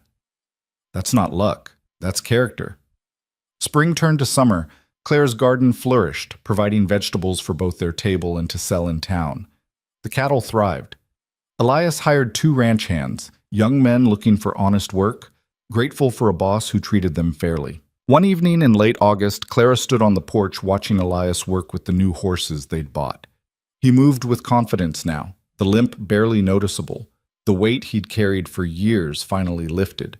He caught her watching and grinned. "See something you like?" "Maybe." He walked over, sweaty and dusty, and kissed her anyway. Clara wrinkled her nose but kissed him back. "We should talk about something," Elias said. "That sounds ominous." "It's not. It's just, we've been married almost a year now, and I was thinking maybe we should make it official." Clara frowned. "We are married." legally and everything. I mean really married. Not an arrangement, not a convenience. A real wedding, with the whole town invited, with vows we actually mean. Clara felt her heart swell. You want to marry me again? Every day if you'll let me. Elias took her hands. I want to stand up in front of everyone and tell them you're the best thing that ever happened to me. I want you to have the wedding you deserve, not the desperate courthouse ceremony we had before. I don't need a big wedding, Elias. Maybe not, but I need to give you one. I need everyone to know that you're not just my wife on paper. You're my partner, my love, my entire future. Clara's throat tightened with emotion. Okay. Okay. Yes. Let's do it. Let's get married again. The ceremony was small but genuine. They held it at the ranch in October, exactly 1 year after that first desperate proposal. Catherine Fletcher cried through the whole thing. Marshall Winters gave Clara away, since she had no family of her own. The whole town came, even people who'd supported Hale, because Clara and Elias had shown them grace instead of revenge. The vows were simple. Elias promised to love her, protect her, and never take her courage for granted.